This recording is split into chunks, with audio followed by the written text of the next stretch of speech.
Vive l'Assemblée nationale de la transition, vive la nation immortelle, unie dans la concorde, c'est enfin notre sort vers la félicité. Je vous remercie. C'est enfin notre essor vers la félicité. Ça y est, les députés ont fait leur rentrée parlementaire le 30 octobre avec un tout petit retard. Et Alexandre Awassi nous a dit pourquoi.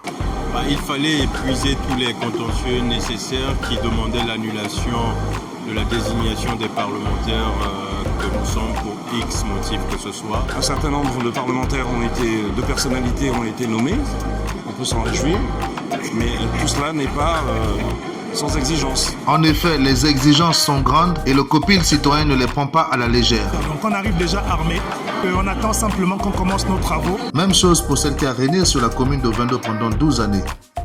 Jusque-là, j'étais maire et aujourd'hui je suis à l'Assemblée. C'est un nouveau challenge, c'est un nouveau défi à relever. Merci. Mais au fait, combien de temps va durer cette transition? Tiens, la personne à même de répondre à cette question est tout juste devant moi. Monsieur le Président de l'Assemblée, est-ce qu'on peut s'attendre à un retour à l'ordre constitutionnel dans les délais? Je ne peux pas vous le donner, le délai, nous venons à peine de démarrer nos travaux. Donc laissez-nous entamer correctement nos travaux, on reviendra vers vous. Le mystère autour de cette question n'est pas près d'être résolu. Plusieurs mesures ont été prises par le CTRI après le coup de force du 30 août.